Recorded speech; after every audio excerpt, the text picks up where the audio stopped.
Para você que está sofrendo com moscas, formigas, baratas, cupins e outras pragas que incomodam sua casa ou seu comércio, colocando sua saúde e a da sua família em risco, agora você tem uma solução prática e eficaz. Gota Letal, um multi-inseticida que vai resolver todos esses problemas. Não sofra mais, ligue e peça já o seu. Entregue em toda Minas Gerais. 31 99366 5415. Repetindo, 31 99366 5415.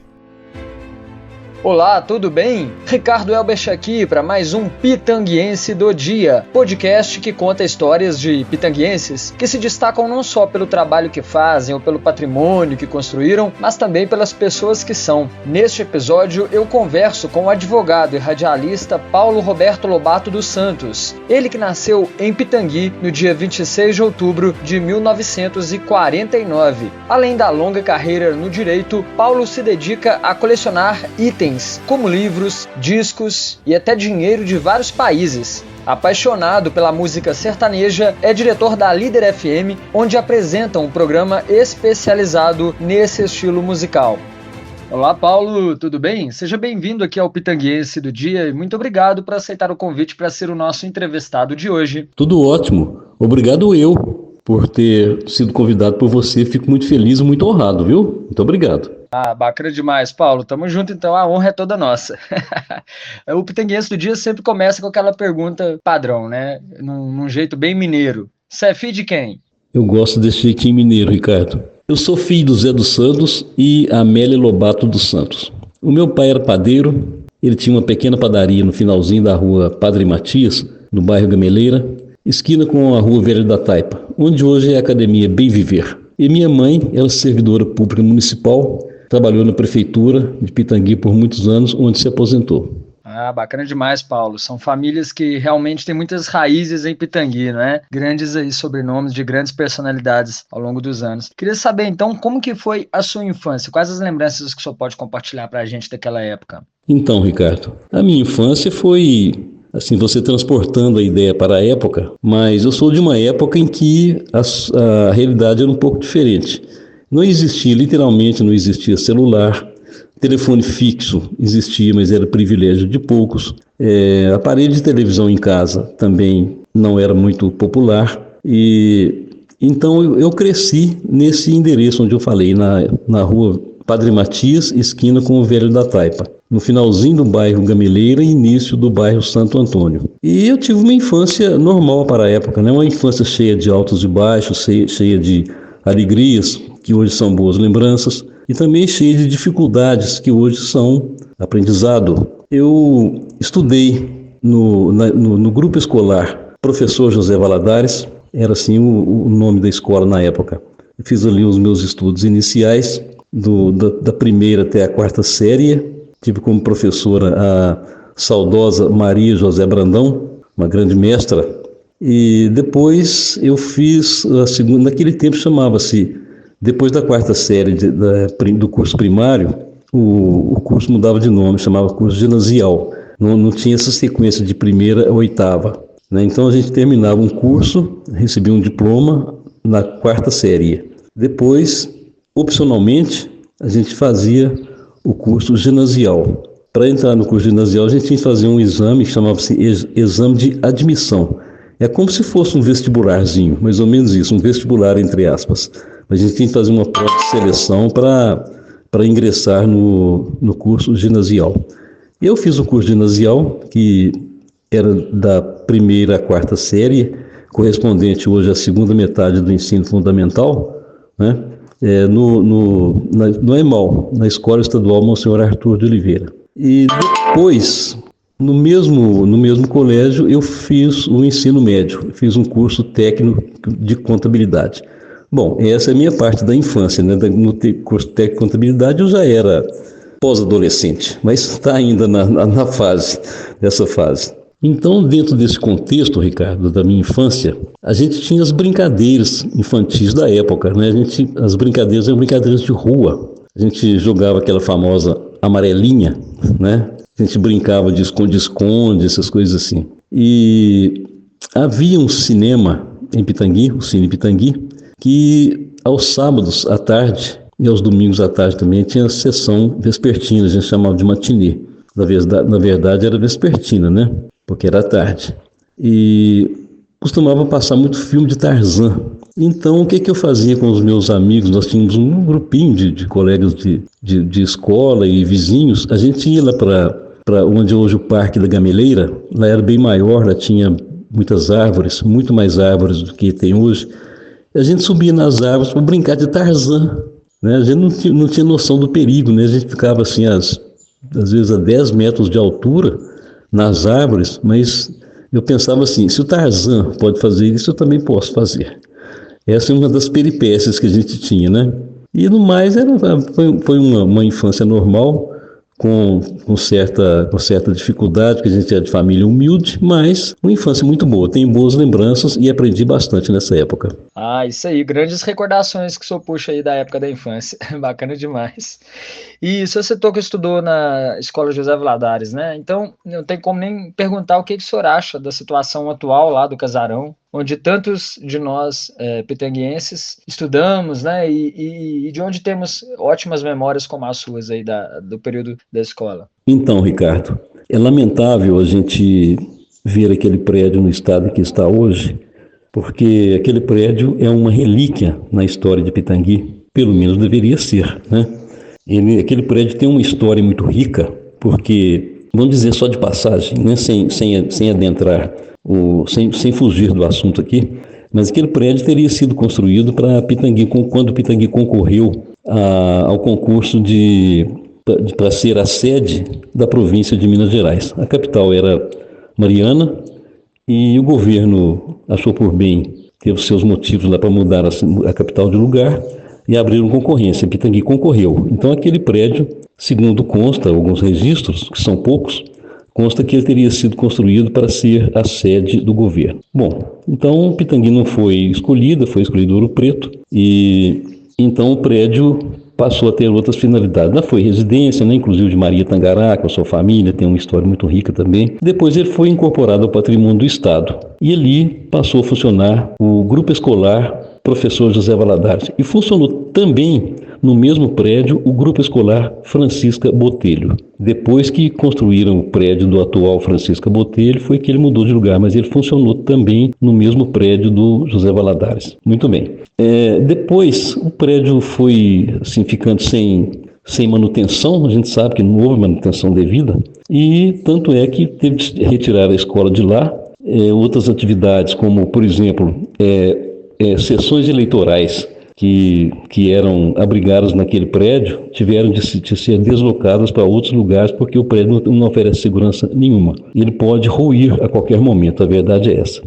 Eu fico triste com isso, por saber da história tão rica daquele prédio, né, da história de Pitangui, mas é o seguinte, eu atribuo o desleixo, esse desleixo eu acho que ele vem desde a época do governo de Getúlio Vargas, quando foi instaurado o processo de tombamento das cidades históricas e dos prédios históricos. Nessa época, esse processo ficara a cargo do ministro da Educação e Cultura, que por sinal era um pitanguense, que era Gustavo Capanema, que veio a ser senador depois e tudo. Então houve uma pressão, uma resistência muito grande contra o tombamento em Pitangui e, pelo que a gente interpreta, é que o ministro, para não ficar mal com seus conterrâneos, ele preferiu deixar Pitangui de fora. E com isso, os prédios não foram tombados, o tombamento aconteceu muito tempo depois, cerca de 20 e poucos anos atrás. Tem até um livro muito interessante da série do jornalista Marcelo Freitas, ele escreveu A Construção do Tombamento. Então ele explica muito bem isso. É um livro, para quem não leu ainda, eu recomendo. É um livro, ele não é muito volumoso, é um livro pequeno, gostoso de ler. A fala do Marcelo Freitas é muito boa. A gente começa a ler e não consegue parar desses assim. Igual o seu, né, Ricardo? Você também escreveu um livro, né? Você tem um volume nessa coleção, né? como é que chama? Longe Tão Perto, não é isso? Bom, então o volume escrito por Marcelo Freitas é a construção do tombamento. E ele explica bem isso. E como que aconteceu, por que não foram tombadas os prédios históricos de Pitangui na época certa, e por que começou agora de 20 e poucos anos para cá. Bom, então nesse ínterim, o prédio foi ficando abandonado e não houve a manutenção devida e chegou a ponto do prédio estar em perigo de ruir, perigo de desabamento, né? E então é lamentável, a gente fica triste com isso. Se eu pudesse dar uma opinião, quem sabe, né? O prédio pertence ao patrimônio do Estado de Minas Gerais. Se esse prédio fosse doado para o município, quem sabe o município não faria a sua devida manutenção, não é isso? Para evitar que ele caia, porque se aquele prédio desmoronar vai ser uma tristeza e um prejuízo muito grande para o patrimônio histórico de Pitangui. É isso aí, sem dúvida, Paulo, é uma ótima ideia, né? Agora é questão de saber mesmo se o Estado faria isso, né, de passar adiante o imóvel, mesmo não assumindo o compromisso de restaurá-lo, né, uma vez que está numa área tombada, então um motivo a mais, né, para que o Estado se empenhasse na restauração daquele casarão tão antigo, né, e tão importante para a história não só de Pitangui, a história de Minas também e do Brasil, né? Capítulos importantes foram pensados ali, né, da nossa história. E sim, o senhor citou aí a coleção de livros, né, Pitangui 300 anos. Sim, o meu livro foi o segundo da coleção sobre os povoados de Pitangui e concordo totalmente aí também na sua fala sobre o livro do Marcelo Freitas, A Construção do Tombamento, que foi o primeiro livro dessa série, um livro muito importante que detalha, né, esse processo todo de começo, né, do tombamento provisório lá em 2004 até o tombamento oficial, que foi 4 anos depois, em 2008, né? Então, é isso, são registros importantes, momentos importantes da nossa história, que sim, vale muito a pena de ser conferido, né, e lembrado para ser conhecido, né, justamente para isso, para não se esquecer como que aconteceu, para conhecer o passado, que é sempre importante, né, conhecer o passado para entender melhor o presente e planejar com mais sabedoria e eficácia o futuro, né? Isso mesmo, Ricardo. Então, de repente surge a ideia, quem sabe seria oportuno em Pitangui começar-se um movimento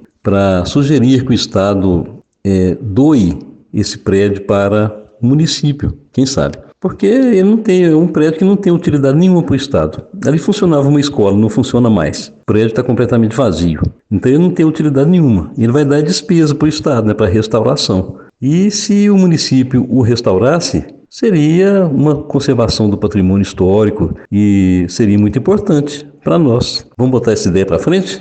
Exatamente, Paulo, seria mesmo. E o município, nem se for, né, do interesse do município restaurar, o município não pode fazer isso a menos que seja proprietário do imóvel, né, ou que haja algum tipo de parceria ali entre as duas instâncias, né, o Estado e o município. Mas, Paulo, retomando então aqui a nossa conversa com relação à sua história, outra história muito importante, né, para a gente dar continuidade a ela aqui.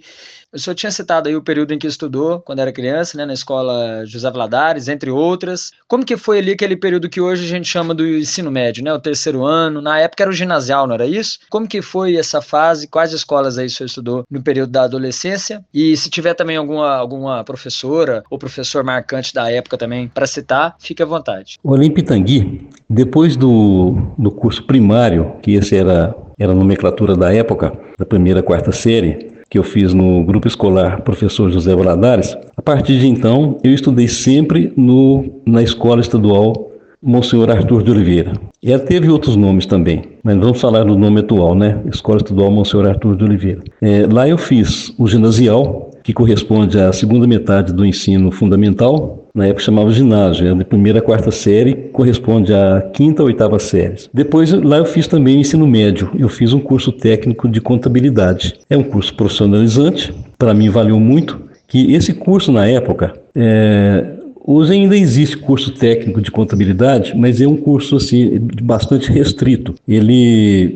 Hoje o técnico de contabilidade, ele é, na verdade, um auxiliar de escritório. Ele não pode assinar balanço, ele não pode dar parecer, ele não pode fazer perícia, e nessa época podia. Isso porque o número de contadores no mercado profissional era pequeno, sabe? Então não havia muitos contadores. Havia então esse curso técnico de contabilidade que preparava o profissional para exercer a contabilidade no mesmo nível de um contador. Então isso me valeu muito, porque eu terminei o curso, logo fiz a minha inscrição no Conselho Regional de Contabilidade e fui contabilista durante muitos anos. Logo que eu terminei o curso, eu fui para Belo Horizonte e procurei um emprego lá e já comecei a trabalhar na contabilidade. E então eu trabalhei lá em grandes empresas. Depois eu fiz um concurso para o Tribunal de Justiça de Minas Gerais e fui servidor do Tribunal de Justiça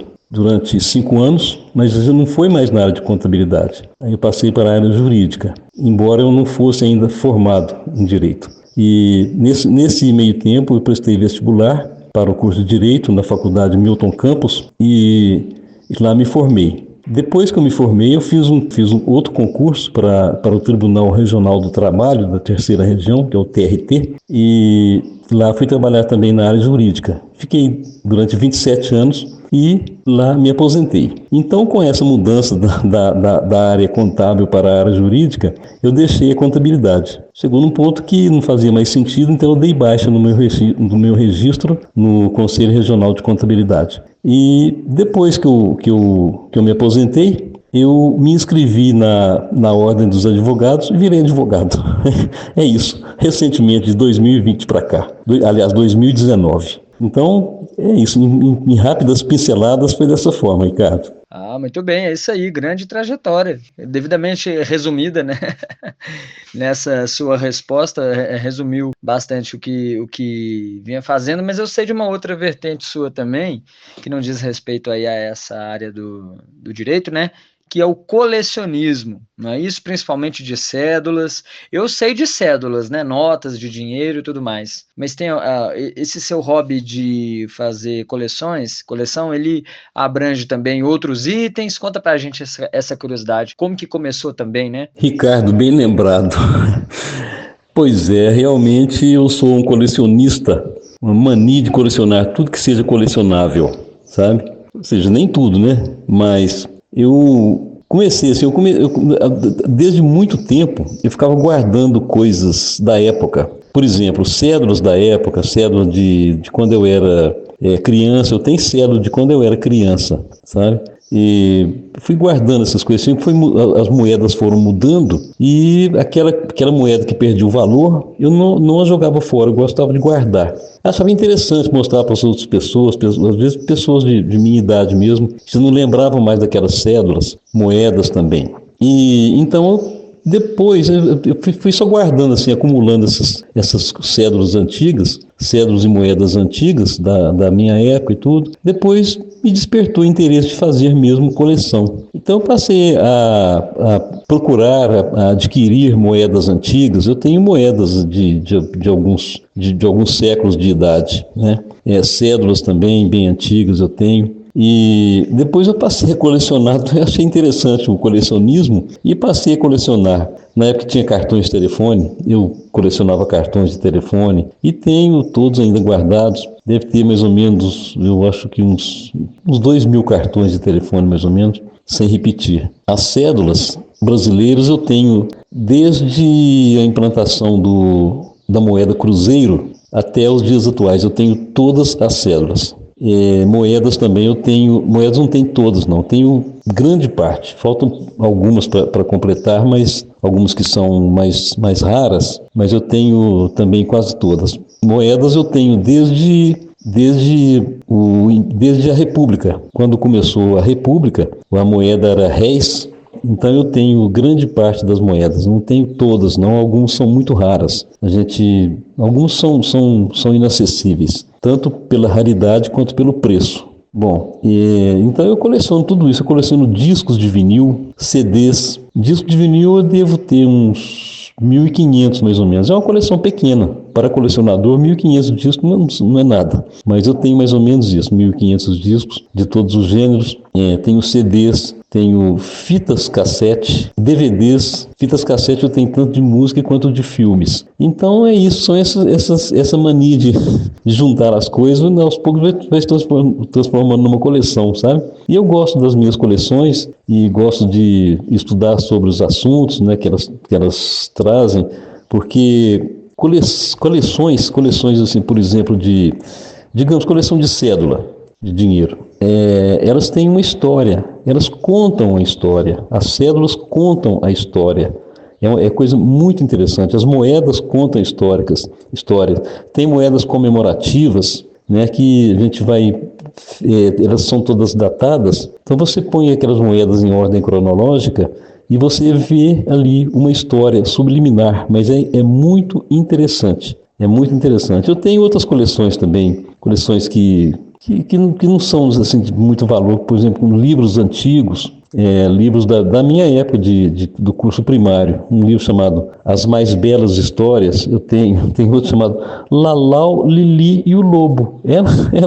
Era um livro de alfabetização da época. Então eu guardei todos esses livros assim, e são pequenas coleções que eu tenho e que me valem muito, são uma terapia muito valiosa para mim, além de um grande aprendizado. E completando aqui, Ricardo, as minhas coleções de cédulas e moedas não são só brasileiras, eu faço coleção do mundo inteiro. Então eu tenho moedas e cédulas de todos os continentes e de quase todos os países. São cerca de, parece que 196 estados reconhecidos pela ONU e mais alguns que não são reconhecidos. Então dá 200 e poucos estados em todo o globo terrestre. Eu tenho moedas de quase todos eles, moedas e cédulas. Ah, que legal, viu? É incrível mesmo, Paulo, esse seu empenho, né? Esse gosto, a paixão mesmo aí pelo colecionismo de tantos itens, né? Coleções que começaram ainda na sua infância, como essas aí dos livros escolares que o senhor citou, como também essas outras aí que foram chegando, né? Entrando aí para a sua galeria de coleções ao longo do tempo.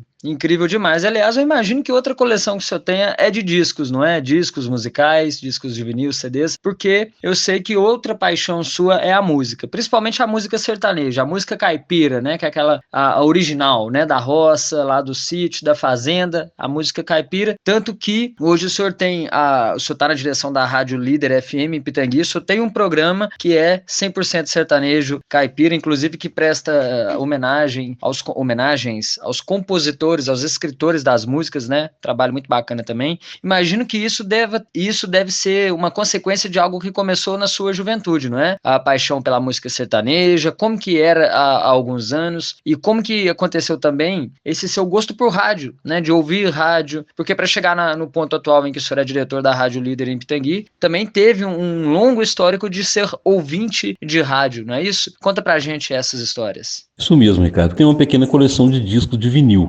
cerca de 1.500 volumes mais ou menos, com ênfase em música sertaneja. Eu gosto de todo tipo de música, sabe? Inclusive, eu estudei um pouco de teoria musical, não a nível acadêmico. Eu estudei particularmente, sabe?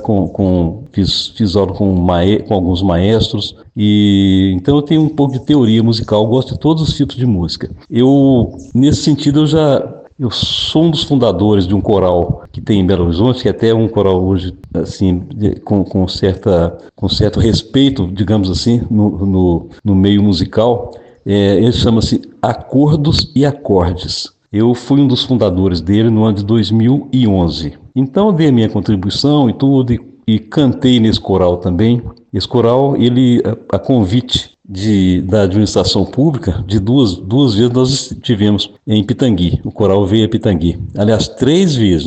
O coral Acordes e Acordes veio a Pitangui 3 vezes. Nós temos vários registros dele e tudo. Bom, mas aí vem a música sertaneja. Por que a música sertaneja? Eu, desde menino, eu tenho assim, uma admiração pela música sertaneja, e eu posso afirmar, pelo que eu estudei, pelo que eu aprendi, a música sertaneja. Bom, nós estamos falando de música sertaneja, essa música que hoje o pessoal apelidou de raiz. Na verdade, não precisa falar raiz, bastava falar música sertaneja ou música caipira.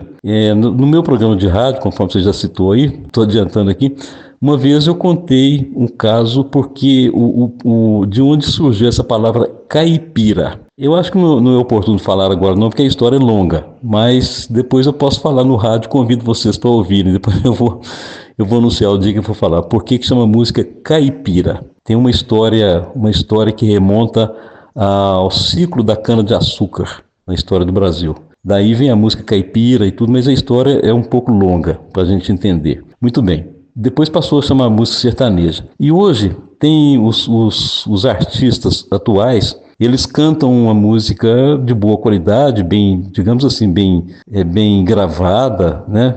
Música bem feita, mas não é sertanejo. Eles apelidaram de sertanejo universitário. Bom, essa música do sertanejo universitário, na verdade, não tem nada a ver com sertão e muito menos com universidade. Esses artistas da música do sertanejo universitário, eu tenho certeza, posso afirmar, nunca foram ao sertão e muitos deles, muito menos, à universidade.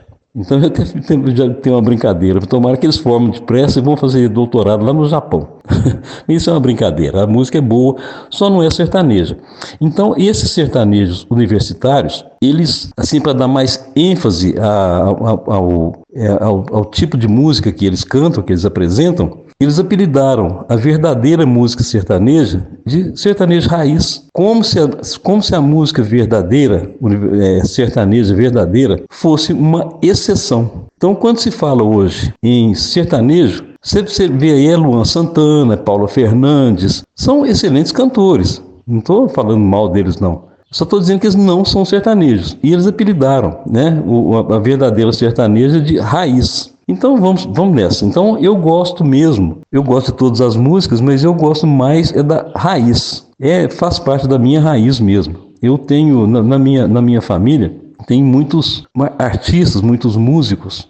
O meu avô, lá na Ibitira, ele é ele é o fundador, ele é o mentor, foi o idealizador da banda da Ibitira que existe até hoje. Ele se chamava Messias Lobato. Temos foto dele e tudo. Ele tocava muitos instrumentos e ele tocava de ouvido, ele não tinha teoria musical, mas ele era chamado de maestro. Na verdade, ele não era um maestro, mas para a época, né, posicionando naquela época, para o pessoal, ele era um maestro, né, um maestro, digamos assim, empírico. Ele não tinha estudo de música, ele tocava de ouvido, mas tocava muitos instrumentos e ensinava os outros a tocar e regia a banda. Então ele era o maestro. Muito bem, era o que tinha, né? Tinha que trabalhar com o que tinha, ele era o maestro da época. Muito bem.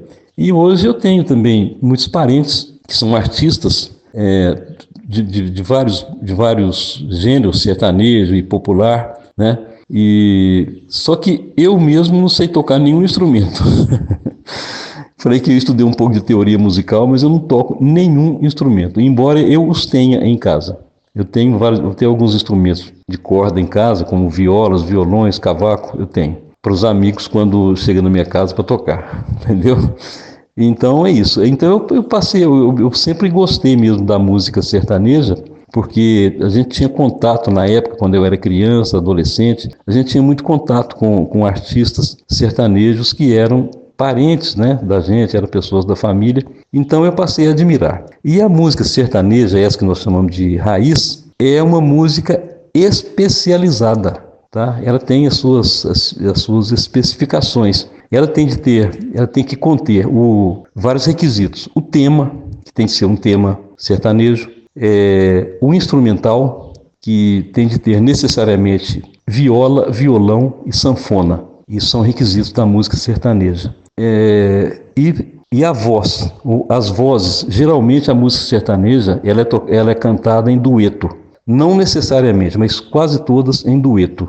Então, são as características da música sertaneja. Ela é uma música especializada pelo tema, instrumental e voz. Então é isso. Agora, quanto à rádio, realmente eu fui com essa convivência, né, não profissional, mas sempre lidando e convivendo com música, eu fui convidado a participar da organização da Rádio Líder, que hoje está aí com uma grande audiência em Pitangui, na região, e eu não tinha experiência em administração de rádio, mas por gostar, eu acabei assumindo um cargo na direção da Rádio Líder. E convido vocês todos, aliás, convido os ouvintes do podcast para conhecer a Rádio Líder, né, que está instalada na Praça Getúlio Vargas, número 228A, no prédio do Centro Social, no segundo andar. E temos você, Ricardo, né, como nosso colaborador na Rádio Líder, né? Ficamos muito honrados pela sua colaboração na Rádio Líder, tá bom? Ah, bacana demais, Paulo, é isso aí. Também fico agradecido, né, pela oportunidade, estamos junto aí na rádio. Gostei muito de saber, né, dessa sua base musical, essa origens inclusive nas gerações anteriores, né, com seu avô sendo maestro de banda, inclusive. Que legal. É isso aí, realmente a música tá no sangue, né? E você lançou aí a curiosidade sobre a música caipira, realmente, né, é um termo muito usado, mas que as pessoas usam no dia a dia sem saber a origem, né, do que se trata esse termo. Pois é, oportunamente eu vou falar assim com mais detalhes sobre a origem da palavra caipira. A palavra caipira, na verdade, não tinha nada a ver com música. Eles fizeram depois uma analogia, no século XX, fizeram uma analogia da música sertaneja com a palavra caipira, que é uma palavra indígena, que quer dizer, é uma palavra assim, na verdade a palavra caipira é uma frase de ordem. No ciclo da cana-de-açúcar, vou falar assim só durante um minuto, né? Não vou estender, porque a história é grande. Mas os donos de engenho tentaram escravizar indígenas. E grande parte dos indígenas não aceitaram. Índio não foi feito para trabalhar com cana-de-açúcar, não. Mais ou menos assim. Então eles tinham uma palavra de ordem, entre eles os líderes indígenas falavam caipir.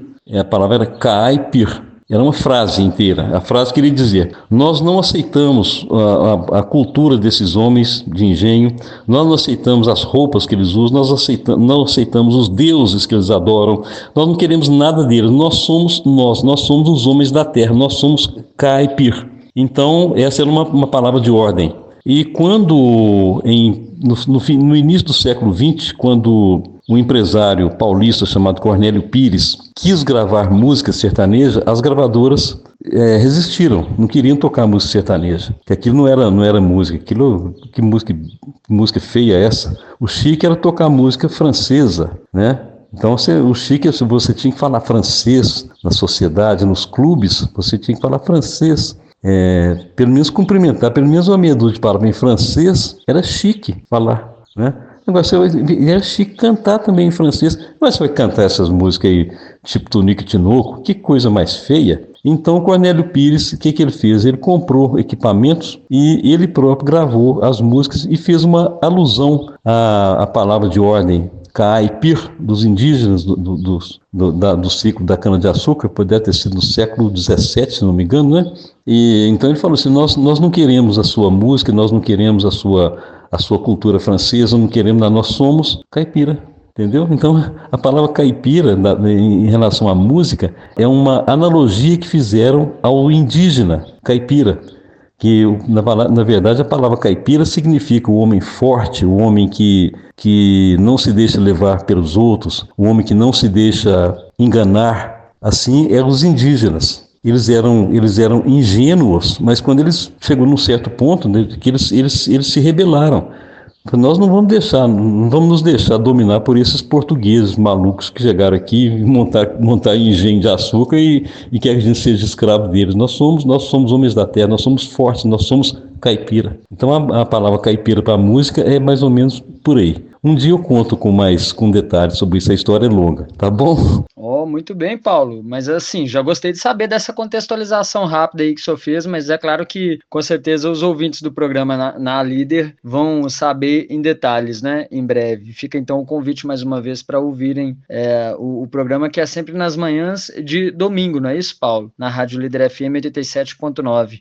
Falando nisso, como que surgiu a ideia, Paulo, de plantar a Rádio Líder em Pitangui? Isso mesmo, Ricardo, eu faço um programa na Rádio Líder aos domingos de 7 às 10 horas. Chama-se Cantinho da Viola. Então eu convido as pessoas, os nossos ouvintes do podcast, para sintonizarem a Rádio Líder. A sintonia é 87,9. Ou então pode ser também pelo aplicativo. Basta digitar no Google Rádio Líder Pitangui que baixa o aplicativo, que para quem estiver fora da cidade, né? que o alcance das ondas da rádio é só dentro da cidade de Pitangui, mas fora, ele é acessível em qualquer parte do planeta. E como surgiu a Rádio Líder? Aí que tá. É o seguinte, a Rádio Líder, na verdade, ela é uma rádio comunitária que ela foi soerguida, agora ela ressurgiu com o nome de Líder, mas ela já existe há algumas décadas, já existia antes. A rádio comunitária é uma autorização que a Anatel, que é a agência reguladora das telecomunicações, ela permite a cada cidade, a cidade maior pode ter mais de uma, cada cidade do Porto de Pitangui pode ter uma rádio comunitária. Cidades maiores, como Divinópolis, Bom Despacho, Nova Serrana, pode ter mais rádios comunitárias, dependendo, tem uma área de alcance dentro da cidade. Muito bem, então esta rádio,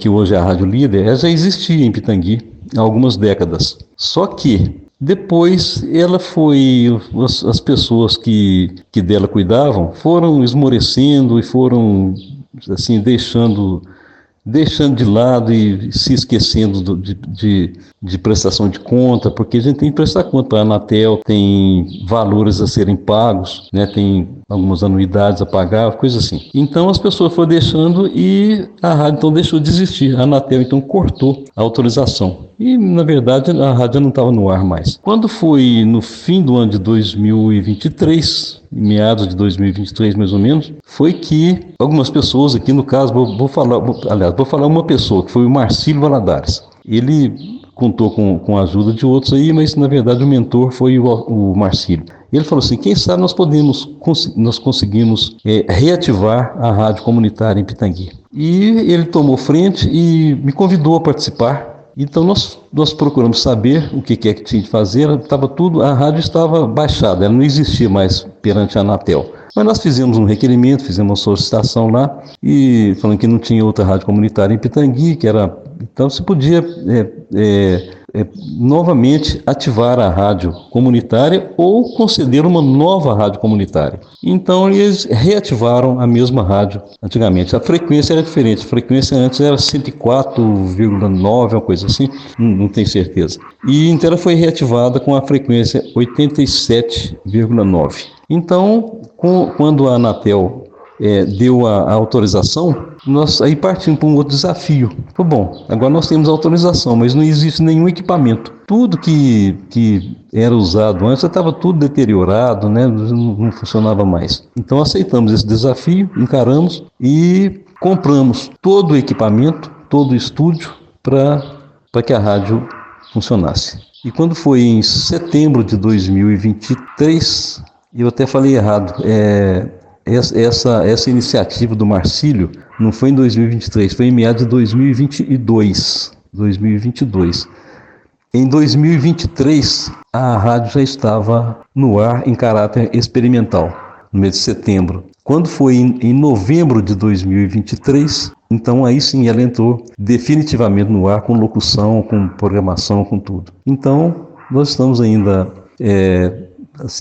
tratando a Rádio Líder com bastante carinho, com bastante atenção para que ela cresça. Ela está crescendo. Então ela está em pleno funcionamento. Tá? Nós temos uma audiência muito grande, temos audiência pela Rede Mundial de Computadores, na internet, por meio de aplicativo, em várias partes do Brasil e fora do Brasil. Então essa é a Rádio Líder 87,9. Convido a todos os ouvintes do podcast para sintonizarem na Rádio Líder. E tem uma programação muito, muito vasta, com músicos, com noticiários, com curiosidades. O jornal é feito pelo nosso amigo, que é o nosso entrevistador, o Ricardo Elbert, que é um jornal de 11 horas até 1 hora da tarde, né, Ricardo? Muito rico, um jornal muito elogiado, muito rico em informações. É isso aí, Ricardo. Opa, obrigado, Paulo, valeu demais aí. É isso aí, exatamente, das 11 da manhã à 1 da tarde, né, o Jornal da Líder. E é isso, muito massa, né, a história e tal, história de luta e de dedicação de vocês que estiveram à frente aí dessa retomada, né, da frequência, né, autorização para funcionar como rádio comunitária, da reorganização da emissora, enfim, são coisas assim que não são feitas da noite para o dia, né? Depende muito de liberações da Anatel, que também costumam demorar. Então são processos mesmo assim que quem sintoniza o rádio agora e ouve a rádio, vê que a rádio está no ar e tal, não tem muito ideia, né, de toda a trabalheira que envolve ali nos bastidores para colocar uma rádio no ar, né? Mesmo que seja uma rádio de alcance local, né, que é uma rádio comunitária, ainda assim são vários trâmites, muitas burocracias, né, Paulo, que precisam ser vencidas para que se possa então funcionar e operar como atualmente a Rádio Líder está operando, né? Isso mesmo, Ricardo, resumiu bem. É isso aí. Então a Rádio Líder hoje realmente é uma verdadeira família, né? Uma segunda família. Falando nisso, Paulo, então aproveitando esse gancho, né? A sua família, né? Conta pra gente. Então eu conheço o pessoal, mas quero que você mesmo conte aí pra nossa audiência no podcast, né? Pois não, Ricardo. Eu vou começar então pelo meu núcleo familiar. Eu, como eu disse, sou natural de Pitangui e me casei com a moça de Pompéu. Nós nos casamos em Pitangui. É a minha saudosa Cordélia. Cordélia, nós nos conhecemos no colégio e nos casamos. Logo depois, nós mudamos para Belo Horizonte e lá constituímos família. Tivemos 3 filhos, que são o Paulo Henrique, que é seu colega jornalista, né? Eu sei que vocês têm um ótimo relacionamento, né? Vocês são colegas e são amigos. O Paulo Henrique, ele é jornalista e ele tem um jornal próprio em Belo Horizonte, chamado Jornal do Padre Eustáquio, e ele é também assessor de imprensa da Advocacia Geral do Estado. E tenho 2 filhas também, a Tatiana e Maria Alice. As 2 são advogadas, são casadas, moram em Belo Horizonte e são também operadoras do direito. Bom, eu tenho também 4 netos. A minha neta mais velha, que é a Gabriela, filha da Tatiana, ela tem 21 anos e está se preparando para o Enem. Ela tem feito as provas do Enem, mas ainda ela não atingiu ainda o que ela quer, eu não vou falar o curso não, porque ela não me autorizou, tá? Mas ela está prestes a ser aprovada no Enem. Então é isso. E tenho 2 netos que são gêmeos, têm 15 anos, que são filhos do Paulo Henrique, seu colega jornalista. E tem o Daniel, que tem 3 anos. Então eu tenho neto de 3 faixas etárias: 21, 15 e 3. É isso. Bom, então essa é a minha família. Eles moram em Belo Horizonte e se constituem nesse grupo que eu falei. Agora, os meus parentes, meus familiares em Pitangui, eu tenho também 3 irmãos em Pitangui. Tem o Carlos, que é professor de matemática e física, que é conhecido como Carlos da Locadora, é o meu irmão caçula. Tem a Ilza. A Ilza para quem não conhece, eu tenho que dar uma pessoa de referência, né? O filho dela é mais conhecido, que é o Regis, da banda Aline Lee. E também o Ailton Santos, que é um grande comunicador, locutor da Rádio Ativa. E também o João Paulo, que é também outro grande comunicador, que dessa vez ele é locutor da Rádio Líder, está conosco, integrando a nossa equipe. E também o Ramon. Então eles são esses 4 irmãos homens, mas tem também a Alessandra e também o Ninico. O Ninico é engenheiro e já foi radialista também. Então, na minha família tem muitos radialistas, já falei em 3, né? O João Paulo, o Ninico e o Ailton. E tem os músicos também, o Regis é músico, né? Ele com os filhos dele, a esposa dele, que é a Aline Lee. E é isso. Então, eu tenho também a outra irmã, que é a Miriam, que mora lá no bairro Santa Luzia. Então, esses são meus irmãos, os 3 em Pitangui. Os meus pais já são falecidos, né? O José dos Santos e a Amélia Lobato dos Santos. E então eu tenho essas minhas raízes em Pitangui e tenho essa família que eu sou suspeito, mas eu posso falar para mim mesmo que eu acho uma família maravilhosa. Não precisa ninguém concordar, mas eu acho. É isso aí. E tem os meus parentes, os Lobatos, né? Eu costumo falar que é lobataiada. Um dia eu até brinquei com o Dr. Joaquim, que nós somos primos em 4º grau, não sei, que nossas mães são primas, né? O meu avô é irmão do avô do Dr. Joaquim. Então o nosso bisavô é um só, o nosso ancestral comum é o bisavô. Eu não sei qual é o grau que nós somos primos, não, mas nós somos primos. Então um dia eu brinquei com ele. Ô Joaquim, o meu nome é muito grande, Paulo Roberto Lobato dos Santos. Eu acho que vou tirar o Lobato, que está muito grande meu nome, vou encurtar meu nome. Aí ele falou, a única coisa que você tem que prestar é o Lobato. Se você tirar o Lobato, você não precisa conversar comigo mais não. É claro que foi uma brincadeira, né? Que eu não ia retirar o Lobato do meu nome. E mesmo assim, da parte dele também foi uma brincadeira, mas ficou isso. Então a minha família é essa. É o meu núcleo familiar, meus filhos, netos, e eu esqueci de falar, né? A minha saudosa Cordélia é falecida, eu fiquei viúvo em 2021. Eu esqueci de falar isso na apresentação. Então o meu grupo, o meu núcleo familiar é meus filhos, netos e eu. E tem os meus irmãos, meus sobrinhos, e os meus primos, que eu costumo falar de brincadeira, que é a lobataiada. Essa lobataiada de Pitangui, tudo é meu parente. É isso aí. Ah, bacana demais, Paulo. É isso aí, grande família. Gostei demais aí do termo lobataiada. Só tem gente boa, só tem gente talentosa, né? Em tantas áreas aí, ó, direito, jornalismo, rádio, né? Tantas áreas aí, a música nem se fala, né? Até seu avô também já era um músico, maestro. São realmente nomes muito talentosos aí da sua família, parabéns. E aproveitando aqui que a nossa conversa está caminhando para o fim, quero deixar um espaço aqui para o senhor deixar uma mensagem, né? E também, claro, agradecer mais uma vez pela aceitação do convite para ser o nosso entrevistado de hoje.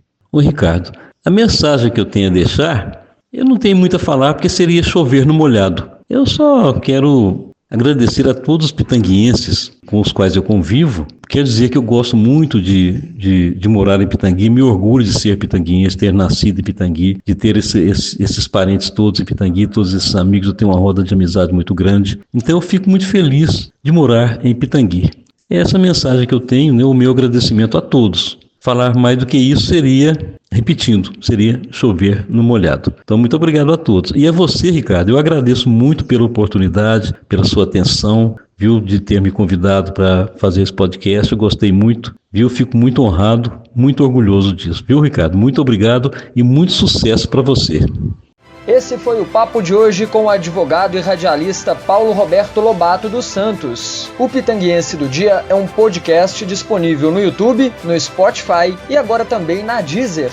Siga o @Pitanguiense do Dia no Instagram, Facebook, Threads e no X. A você que esteve conosco até aqui, muito obrigado e até o próximo episódio. Para você que está sofrendo com moscas, formigas, baratas, cupins e outras pragas que incomodam sua casa ou seu comércio, colocando sua saúde e a da sua família em risco, agora você tem uma solução prática e eficaz. Gota Letal, um multi-inseticida que vai resolver todos esses problemas. Não sofra mais, ligue e peça já o seu. Entregue em toda Minas Gerais. 31 99366 5415. Repetindo, 31 99366 5415.